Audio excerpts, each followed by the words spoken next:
this thing.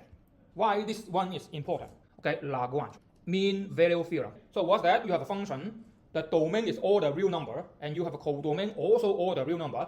And then what? You now have an interval a, b. What does this symbol mean? Any x between a and b, a, b included. And then what? You have two conditions. Condition one, f is continuous. Okay, I just write this, okay, in I. So recap, what does it mean? For all x bar, okay, I just put a particular x. This is not x, this is x bar, that means it's x. It's a chicken dog, I can draw a chicken here, I can draw a dog here, now I call it x bar here, okay? In I, that means what? For any, this value between a and b, I have three sentences. Number one, f at x bar exists, okay? Then that means it's not infinity or undefined. And what? Limit all the x go to this x bar also exists. Now you see why I use x bar, because I want to write fx limit, okay? Then what is this? This means what? Another bunch of things, okay, for all epsilon they exist delta such that blah blah blah blah blah, okay? Or you can use all the other definition, okay, left equal right or right equal left, something like that. And what's the point 3? Point 3 is equal. This guy and this guy are equal. This is the definition of continuity, right? So Lagrange mean value theorem saying that if 1 and 2, what's the 2? F is differentiable. I don't spell the whole thing. Differentiable. What's this differentiable? Just one thing, right? For all epsilon larger than 0, there exists delta larger than 0 such that blah blah blah. Or if and only if you have a lim, you either use the A notation or use the H notation or use a Q notation, or maybe now I tell you the fourth one, E notation. That means what? F x E minus F x x E minus x and then equal to 1. It's the same, right? Then if 1, 2 are true for this F, Lagrange mean value theorem says that this figure, what's this figure? It says there exists a C. Where is the C? Inside AB. Okay. Notice that this bracket is not the square bracket. That means AB not included. Okay. Well, you think about it. If C is exactly A, there's no way the slope at A is the same as this line, right? Okay. So that's why AB is not included. Then what? Well, this thing, right? F prime. That means derivative of F at C equal to this particular expression. Okay. So there exists this what? F prime C, which is what? df dx at a particular value, x at c, okay? What is this big line? This is called restriction of a function to a particular value. Do you remember this? Okay. This is the meaning of this big line, okay? I restrict my x to a particular value, which is a c here.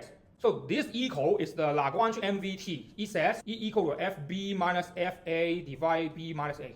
Now I have this, and what's the picture? The picture is this is fb at this y value, this is fa, this is fa. They are different is fb minus fa. So their fb minus fa is this. What about this part? This part is b minus a. So fb minus fa divided by fb minus a is exactly what? Tangent. Then let's recap. What is Lagrange MVT? I have a f, real to real. I have an interval a, b, and then what? Two conditions. F is continuous, that means blah blah blah. F is differential, that means blah blah blah blah. If blah blah are true, then I have a special point C that the derivative of f at this C is actually equal to the big triangle. What's the big triangle? That means this big triangle. Okay, important thing. The logic here is there exists. That means what? Do we know this C? We don't know. There exists means what? We know. Where is it? And we don't know. It's either true or false, right? Either this is true or either this is true. Cannot be both, right? So the focus is saying that there exists a point somewhere between A and B that this is true. We don't know this C. We not necessarily know where is this C. But of course, we can find this C by trying all the point one by one. But that's another story. So why I'm talking about this? Let's recap. Definition of derivative is what? Let's use the A notation. Okay, now I'm writing using Greek letter C. Okay, this is the definition of differentiation. Do you see these two looks very similar to each other? It's f something minus f other thing divided by their thing before the f. Fb minus fa divided by b and a before the f. And then what? This guy is the differentiation, right? So this guy is actually this thing, but now I replace this Greek letter by the letter C. Then this kind of symbol, ABC, is just a name. I can draw a chicken, I can draw a duck, right? So it doesn't matter. So now what I'm going to do is that I'm going to rename this kind of symbol. So what's Lagrange MVT? I skip all the assumption, I directly jump to the conclusion. So I have FB minus FA divided by before the F, right? So I have this. Then what I'm going to do, I move this part to this part. So I have, right? Then what? This is a minus. I put it to the other side. So I don't see minus sign. So I have FA. Okay? So now I have something like Now I'm going to change name. This is x, because just the chicken duck example. I can change name, right? I call this x. Now I have a, right? I call this x not a particular x, okay? X not, okay? What if I change this to x not? Well, it won't be equal sign anymore. Why? Because this thing, it says there is a c between a and b. Now it's between x and x naught, such that this is true. Now I replace this c by x naught. It's the same as I'm saying x naught is between here, but I have an open bracket here. That means it cannot be x naught. So this is not equality. It cannot be equality. So therefore, it will be approximate. So what I'm writing is that I have fx approximately equal to fx naught plus, what I do is I change this guy, which is belong to open bracket x naught and x, okay? But now I replace this by x naught, but this saying that I cannot be x naught, so this will not be true, okay?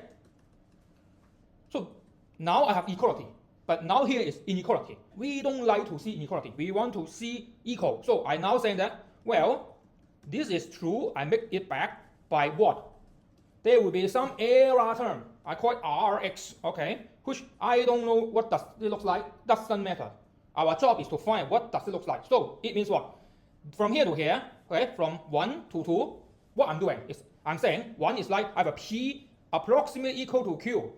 What is 2 I'm saying? I'm saying P equal Q plus something. This is exactly the part that makes them equal, which I don't know, but they exist. So now I have this equal to this. What I'm going to do, I'm going to find this R, and this will become Taylor series. And this is called Taylor series with Lagrange remainder, because this comes from Lagrange mean value theorem.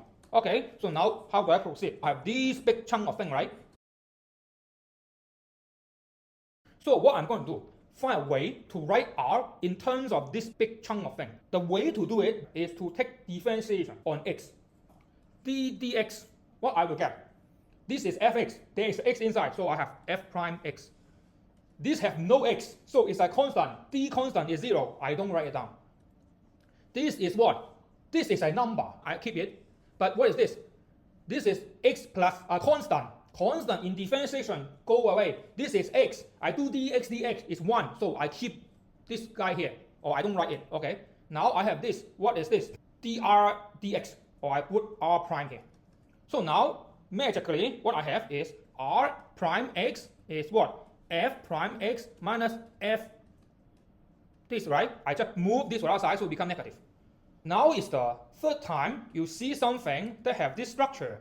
F something minus f something, f something minus f something, then very naturally you want to divide by this. Yes, then I'm going to divide the whole side by them. Again, when you divide by something, you cannot divide by 0. So I have these. This looks like what? This looks like this thing, right? Okay, so that means what? There will be something like a differentiation. So let me recap. Now if I rename, okay, the chicken and duck example, I don't write f prime, I write as g. Okay, that means my f prime, I change a chicken to a duck. Then what is this part? This part is this, right? Okay, I can, what? This is, looks like what? dg dx, right? Then what is g? This, so this actually is g prime prime. Okay, so that means if I put a limit here, then this is f prime prime. What's the question? Wait, you mean this and that's f prime, and that's f double prime? Yeah, so this should be f prime prime. So this should be f prime prime. Okay, I need to make it very careful if I take the limit, okay? Because now I don't write this symbol, I just say this, so this is important, okay? Then what? Now you have the following expression, r prime x equal to what? F double derivative time, I move this back. Okay, so now, of course this equal sign is important. This equal sign means I take limit, but let's say we don't care about it for a moment. So I have something like this. Let me go back to the very beginning. What's the point here? The point here is we don't know what the heck this guy looks like. So we want to find this guy. Now we have something that looks like this. What is this? This is a number. There's no x. So this is just a c. What is this? This is just a x minus another number, b. So we find a function that r, this is this. So the question is, dr dx give me a constant time this. What is r? This is actually integration. you do the backward thing. So Rx will be what? Well, you integrate this with respect to x. This is a constant, so we don't care. So I just put it here. This part, it will give you x minus x naught squared divided by 2. Why? How do you know this is true? You differentiate this to see whether or not do you get this back. So if I differentiate this, okay, d dx, this is a constant, stay there. So I need to differentiate this guy. So basically is I want to differentiate this. Okay, how do I differentiate this? Okay, there's a half here, I put a half here. Okay, now I'm going to tell you how to differentiate. There are multiple ways. Let's do the stupid way. You expand the bracket, so we have dx squared minus 2x plus x naught squared dx. Okay, and then what? D each guy. This is constant, so I don't care. Dx squared is 2x. D this guy, x gone, so minus 1. And then what? Okay, I forgot the x naught, so x naught here. And then you have half, right? So you have x minus x naught. Okay, so this is what we have here.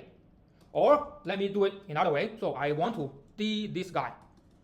Okay, now I do what? Chain rule. To half d du dx, I put something, create something. What's u? U is exactly x minus x naught. Okay, x minus x naught squared. X minus x naught. So this whole thing, I see the whole thing with a bracket as one thing. I don't care about what's inside. Then this is the same as what? dy squared dy, right? The big black box is y. Then this gives me 2y. And then here, I do it, okay, the 2 is not here, it's just 1. So I get 2y. What's y? X minus x naught, I get the same conclusion. And of course, the 2 cancel out with the half, same conclusion. So this is done by what?